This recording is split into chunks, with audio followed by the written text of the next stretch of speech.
أعوذ بالله من الشيطان الرجيم. بسم الله الرحمن الرحيم. ياسين والقرآن الحكيم إنك لمن المرسلين على صراط مستقيم تنزيل العزيز الرحيم لتنذر قوما ما أنذر آباؤهم فهم غافلون. لقد حق القول على أكثرهم فهم لا يؤمنون. إنا جعلنا في أعناقهم أغلالا فهي إلى الأذقان فهم مقمحون. وجعلنا من بين أيديهم سدا ومن خلفهم سدا فأغشيناهم فهم لا يبصرون. وسواء عليهم أأنذرتهم أم لم تنذرهم لا يؤمنون. إنما تنذر من اتبع الذكر وخشي الرحمن بالغيب فبشره بمغفرة وأجر كريم. إنا نحن نحيي الموتى ونكتب ما قدموا وآثارهم وكل شيء أحصيناه في إمام مبين. واضرب لهم مثلا أصحاب القرية إذ جاءها المرسلون إذ أرسلنا إليهم 2 فكذبوهما فعززنا بثالث فقالوا إنا إليكم مرسلون. قالوا ما أنتم إلا بشر مثلنا وما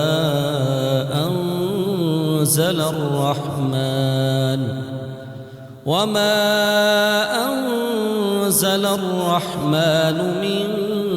شيء إن أنتم إلا تكذبون. قالوا ربنا يعلم إنا إليكم لمرسلون وما علينا إلا البلاغ المبين. قالوا إنا تطيرنا بكم لئن لم تنتهوا لنرجمنكم وليمسنكم منا عذاب أليم. قالوا طائركم معكم أئن ذكرتم بل أنتم قوم مسرفون. وجاء من أقصى المدينة رجل يسعى قال يا قوم اتبعوا المرسلين اتبعوا من لا يسألكم أجرا وهم مهتدون وما لي لا أعبد الذي فطرني وإليه ترجعون أأتخذ من دونه آلهة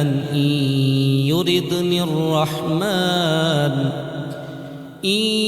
يردني الرحمن بضر لا تغن عني شفاعتهم شيئا ولا ينقذون إني إذا لفي ضلال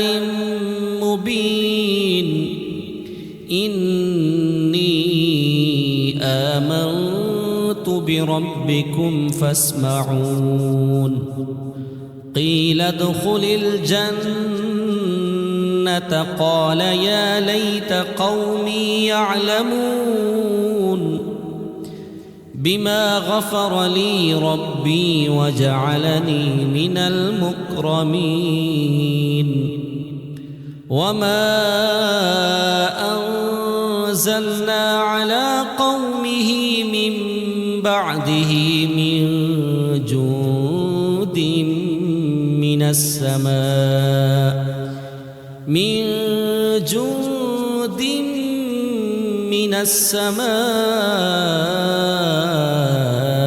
وما كنا منزلين إن كانت إلا صيحة واحدة فإذا هم خامدون يا حسرة على العباد ما يأتيهم من رسول إلا كانوا به يستهزئون ألم يروا كم أهلكنا قبلهم من القرون أنهم إليهم لا يرجعون وإن كل لما جميع لدينا محضرون وآية لهم الأرض الميتة أحييناها وأخرجنا منها حبا فمنه يأكلون وجعلنا فيها جنات من نخيل وأعناب وفجرنا فيها من العيون ليأكلوا من ثمره وما عملته أيديهم أفلا يشكرون سبحان الذي خلق الأزواج كلها مما تنبت الأرض ومن أنفسهم ومما لا يعلمون وآية لهم الليل نسلخ منه النهار فإذا هم مظلمون والشمس تجري لمستقر لها ذلك تقدير العزيز العليم والقمر قدرناه منازل حتى عاد كالعرجون القديم لا الشمس ينبغي لها أن تدرك القمر ولا الليل سابق النهار وكل في فلك يسبحون وآية لهم أنا حملنا ذريتهم في الفلك المشحون وخلقنا لهم من مثله ما يركبون نغرقهم فلا صريخ لهم ولا هم ينقذون إلا رحمة منا ومتاعا إلى حين وإذا قيل لهم اتقوا ما بين أيديكم وما خلفكم لعلكم ترحمون وما تأتيهم من آية من آيات ربهم إلا كانوا عنها معرضين وإذا قيل لهم أنفقوا مما رزقكم الله قال الذين كفروا للذين آمنوا أنطعم من لو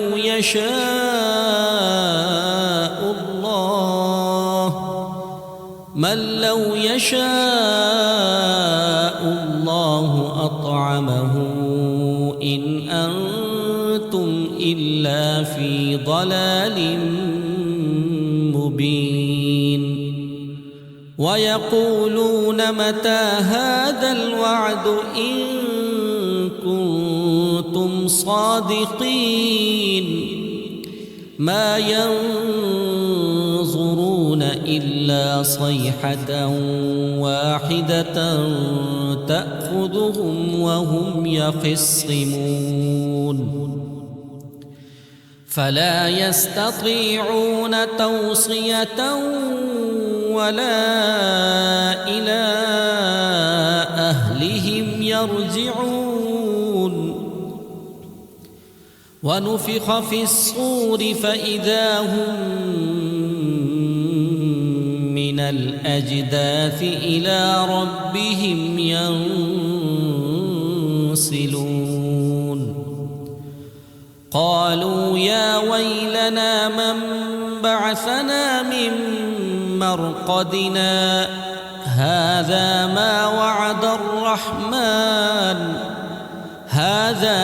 وعد الرحمن وصدق المرسلون إن كانت إلا صيحة واحدة فإذا هم جميع لدينا محضرون فاليوم لا تظلم نفس شيئا ولا تجزون إلا ما كنتم تعملون إن أصحاب الجنة اليوم في شغل فاكهون هم وأزواجهم في ظلال على الأرائك متكئون لهم فيها فاكهة ولهم ما يدعون سلام قولا من رب رحيم وامتازوا اليوم أيها المجرمون ألم أعهد إليكم يا بني آدم ألا تعبدوا الشيطان إنه لكم عدو مبين وأن اعبدوني هذا صراط مستقيم ولقد أضل منكم جبلا كثيرا أفلم تكونوا تعقلون هذه جهنم التي كنتم توعدون اصلوها اليوم بما كنتم تكفرون اليوم نختم على أفواههم وتكلمنا أيديهم وتشهد أرجلهم بما كانوا يكسبون ولو نشاء لطمسنا على أعينهم فاستبقوا الصراط فأنى يبصرون ولو نشاء لمسخناهم على مكانتهم فما استطاعوا مضيا ولا يرجعون ومن نعمره ننكسه في الخلق أفلا يعقلون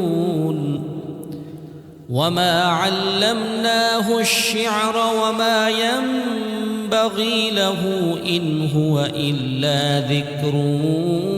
وقرآن مبين لينذر من كان حيا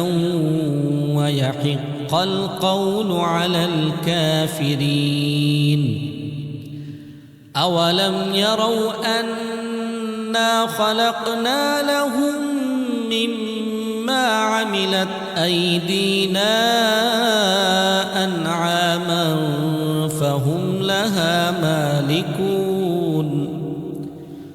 وذللناها لهم فمنها ركوبهم ومنها يأكلون ولهم فيها منافع ومشارب أفلا يشكرون واتخذوا من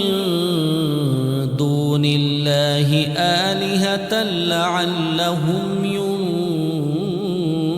ينصرون لا يستطيعون نصرهم وهم لهم جند محضرون فلا يحزنك قولهم إنا نعلم ما يسرون وما يعلنون أولم ير الإنسان أنا خلقناه من نطفة فإذا هو خصيم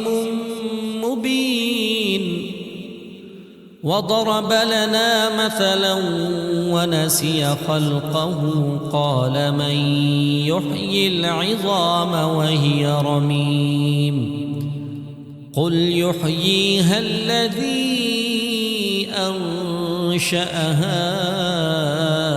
أول مرة وهو بكل خلق عليم الذي جعل لكم من الشجر الأخضر نارا فإذا أنتم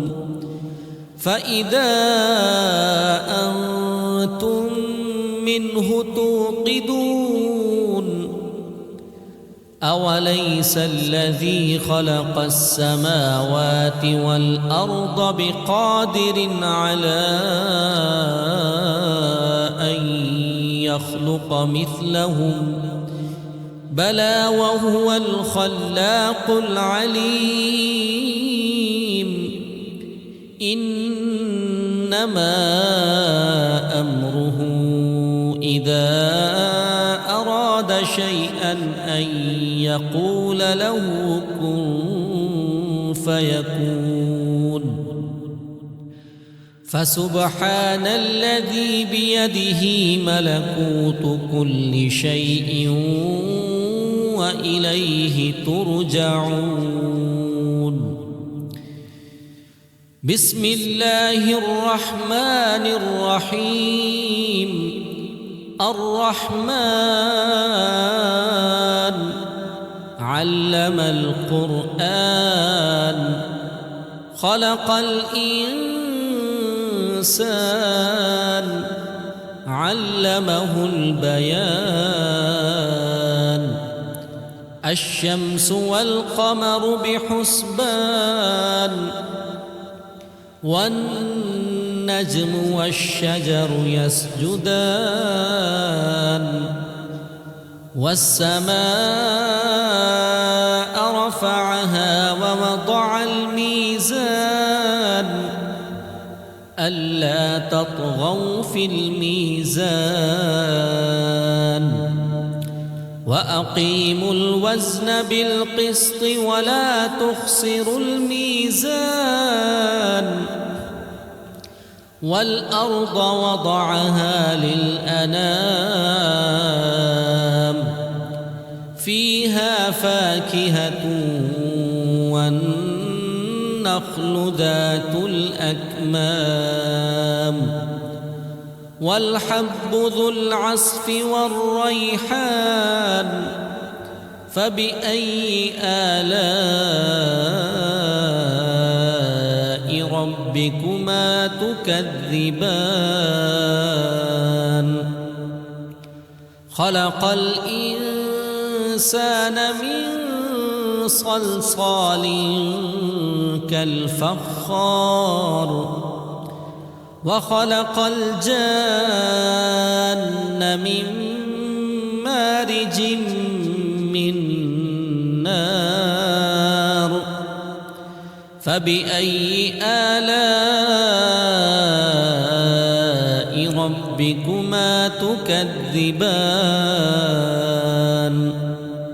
رب المشرقين ورب المغربين.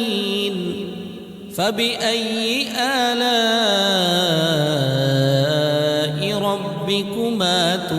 تكذبان.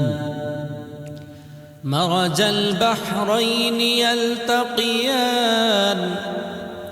بينهما برزخ لا يبغيان. فبأي آلاء ربكما تكذبان. يخرج منهما اللؤلؤ والمرجان. فبأي آلاء ربكما تكذبان. وله الجوار المنشآت في البحر كالأعلام. فبأي آلاء ربكما تكذبان. كل من عليها فان ويبقى وجه ربك ذو الجلال والإكرام. فبأي آلاء ربكما تكذبان. يسأله من في السماوات والأرض كل يوم هو في شأن. فبأي آلاء ربكما تكذبان. سنفرغ لكم أيها الثقلان. فبأي آلاء ربكما تكذبان. يا معشر الجن والإنس الإنس إن استطعتم أن تنفذوا من أقطار السماوات والأرض فانفذوا لا تنفذون إلا بسلطان فبأي آلاء ربكما تكذبان يرسل عليكما شواظ من نار ونحاس فلا تنتصران فبأي آلاء ربكما تكذبان فإذا انشقت السماء فكانت وردة كالدهان فبأي آلاء ربكما تكذبان فيومئذ لا يسأل عن ذنبه إنس ولا جان فبأي آلاء ربكما تكذبان يعرف المجرمون بسيماهم فيؤخذ بالنواصي والأقدام فبأي آلاء ربكما تكذبان هذه جهنم التي يكذب بها المجرمون يطوفون بينها وبين حميم آن فبأي آلاء ربكما تكذبان ولمن خاف مقام ربه جنتان فبأي آلاء ربكما تكذبان ذواتا أفنان فبأي آلاء ربكما تكذبان فيهما عينان تجريان فبأي آلاء ربكما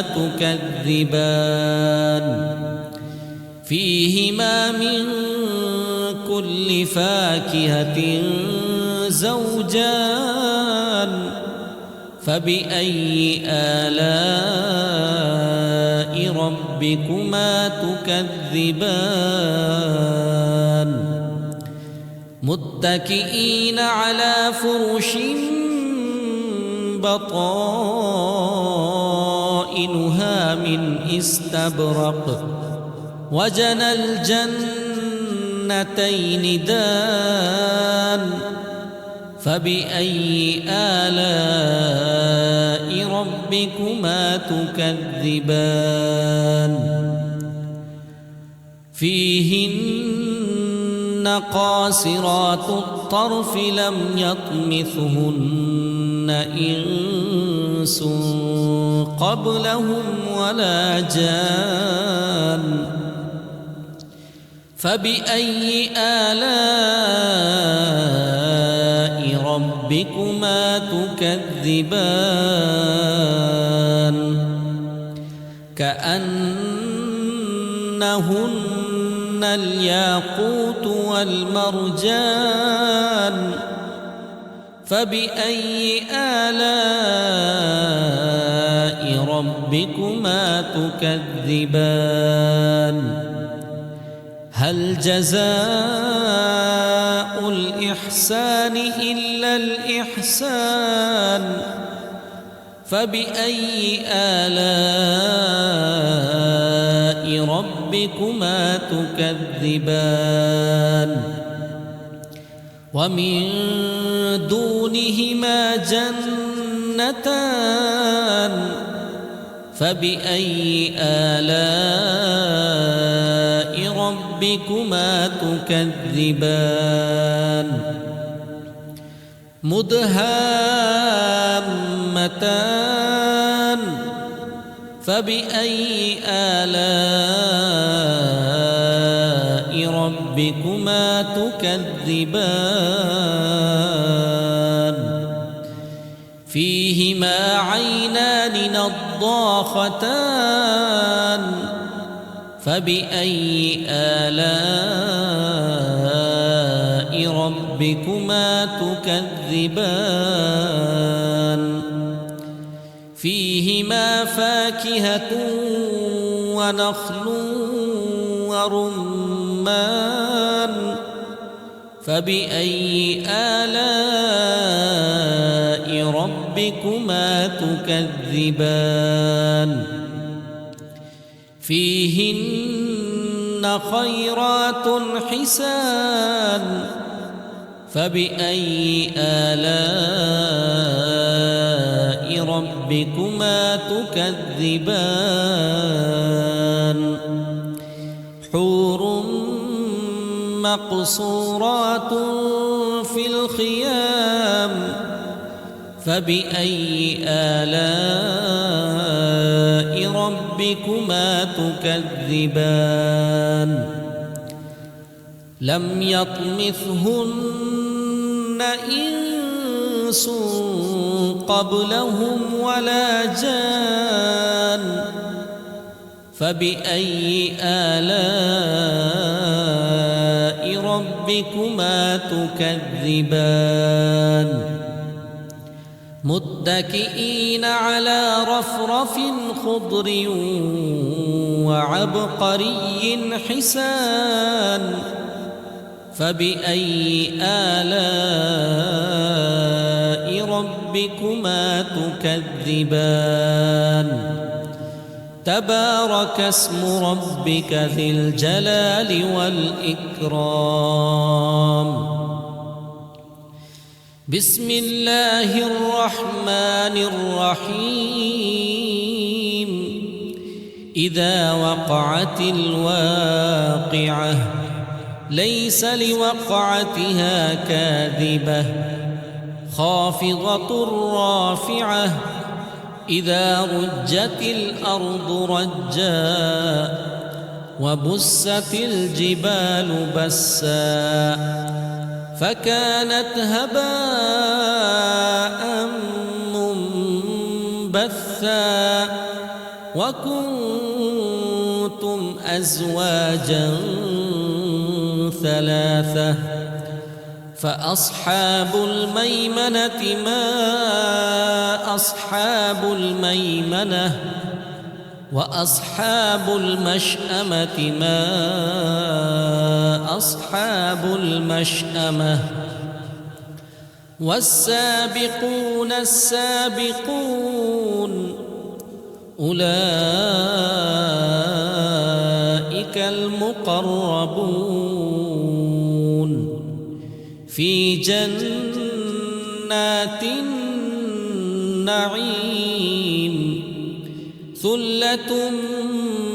من الأولين وقليل من الآخرين على سرر موضونة متكئين عليها متقابلين يطوف عليهم ولدان مخلدون بأكواب وأباريق وكأس من معين لا يصدعون عنها ولا يسرفون وفاكهة مما يتخيرون ولحم طير مما يشتهون وحور عين كأمثال اللؤلؤ المكنون جزاء بما كانوا يعملون لا يسمعون فيها لغوا ولا تأثيما إلا قيلا سلاما سلاما وأصحاب اليمين ما أصحاب اليمين في سدر مخضود وطلح منضود وظل ممدود وماء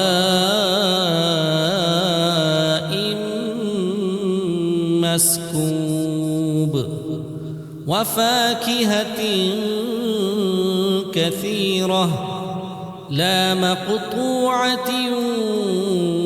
ولا ممنوعة وفرش مرفوعة إنا أنشأناهن إن شاء فجعلناهن أبكارا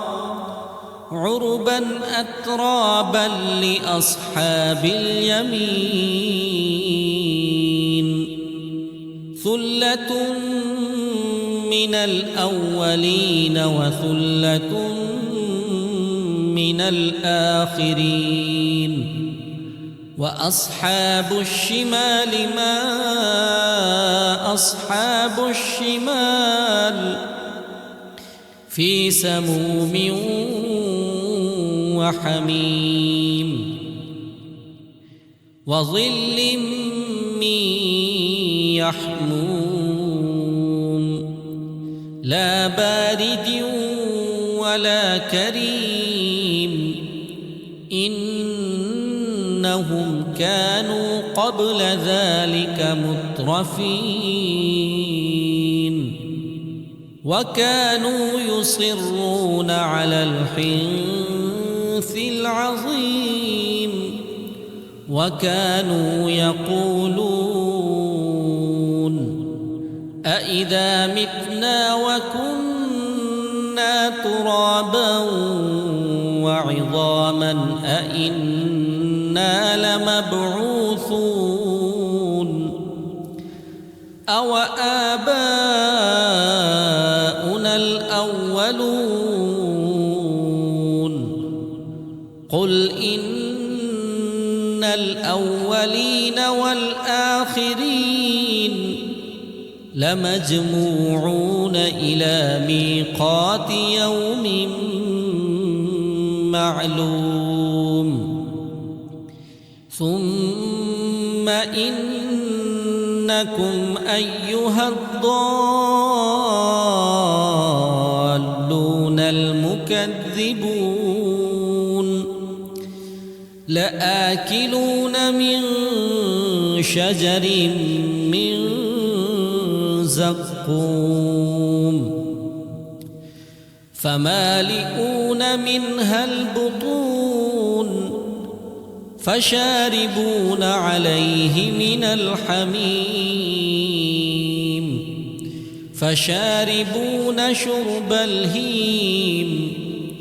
هذا نزلهم يوم الدين نحن خلقناكم فلولا تصدقون أفرأيتم ما تمنون أأنتم تخلقونه أم نحن الخالقون نحن قدرنا بينكم الموت وما نحن بمسبوقين على أن نبدل أمثالكم وننشئكم فيما لا تعلمون ولقد علمتم النشأة الأولى فلولا تذكرون أفرأيتم ما تحرثون أأنتم تزرعونه أم نحن الزارعون لو نشاء لجعلناه حطاما فظلتم تفكهون إنا لمغرمون بل نحن محرومون أفرأيتم الماء الذي تشربون أأنتم أنزلتموه من المزن أم نحن المنزلون لو نشاء جعلناه أجاجا فلولا تشكرون أفرأيتم النار التي تورون أأنتم أنشأتم شجرتها أم نحن المنشئون نحن جعلناها تذكرة ومتاعا للمقوين فسبح باسم ربك العظيم فلا أقسم بمواقع النجوم وإنه لقسم لو تعلمون عظيم إنه لقرآن كريم في كتاب مكنون لا يمسه إلا المطهرون تنزيل من رب العالمين أفبهذا الحديث أنتم مدهنون وتجعلون رزقكم أنكم تكذبون فلولا إذا بلغت الحلقوم وأنتم حينئذ تنظرون ونحن أقرب إليه منكم ولكن لا تبصرون فلولا إن كنتم غير مدينين ترجعونها إن كنتم صادقين فأما إن كان من المقربين فروح وريحان وجنة نعيم وأما إن كان من أصحاب اليمين فسلام لك من أصحاب اليمين وأما إن كان لمن المكذبين الضالين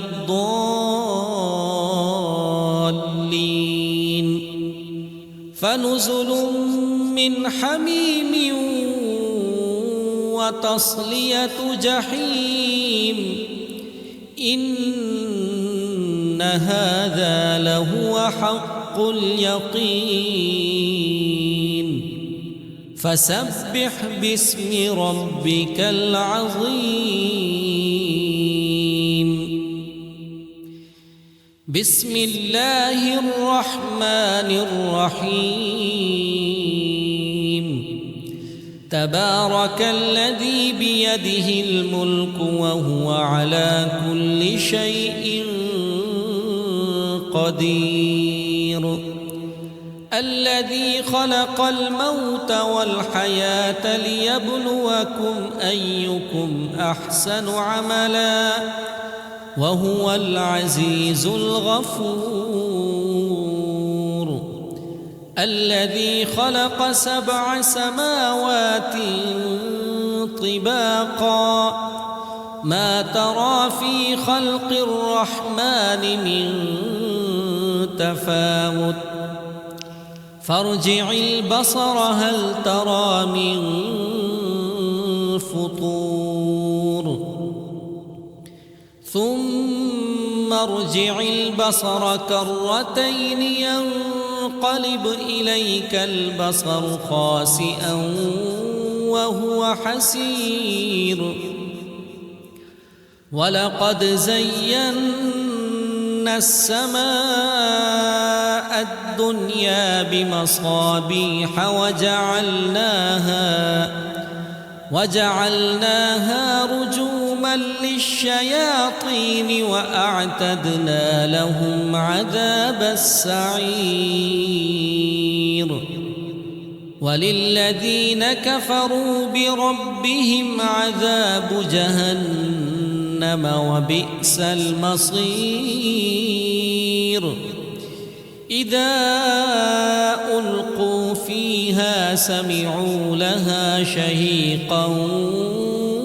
وهي تفور تكاد تميز من الغيظ كلما ألقي فيها فوج سألهم خزنتها ألم يأتكم نذير قالوا بلى قد جاءنا نذير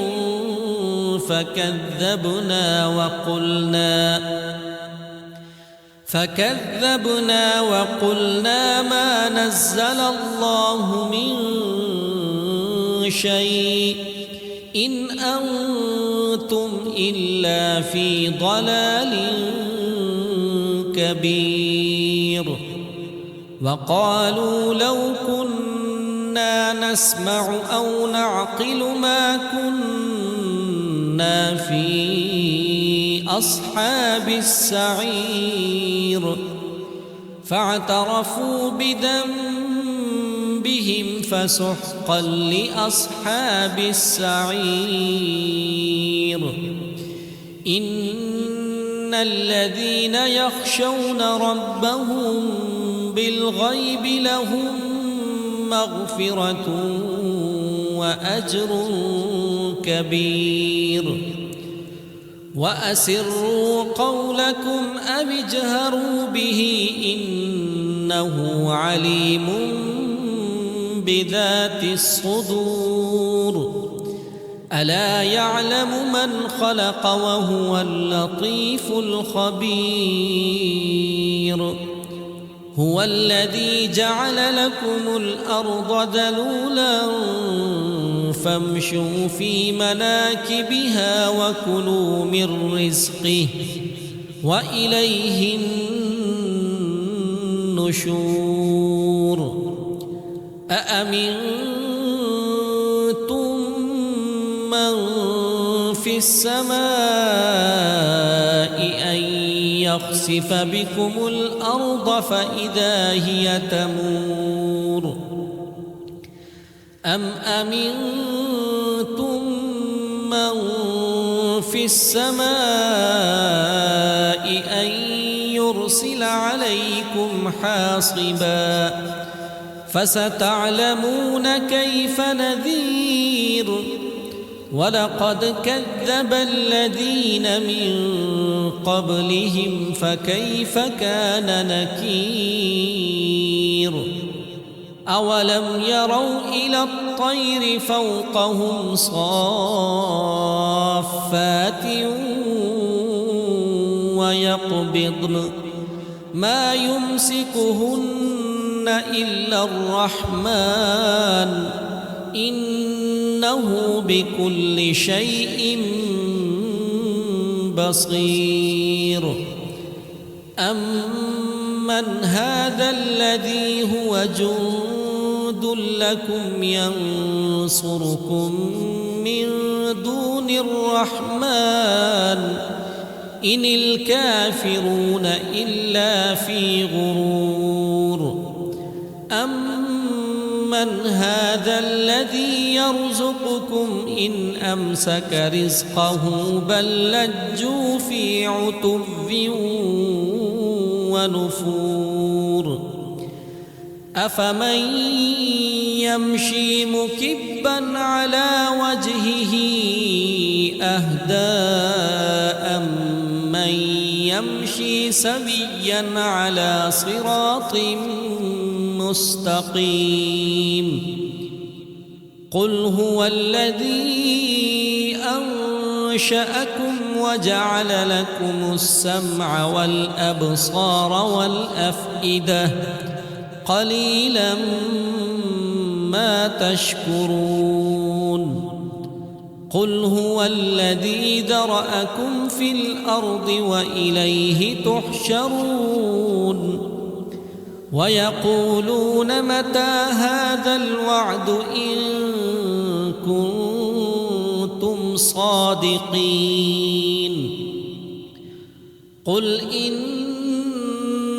العلم عند الله وإنما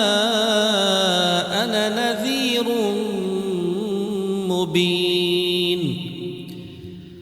فلما رأوه زلفة سيئت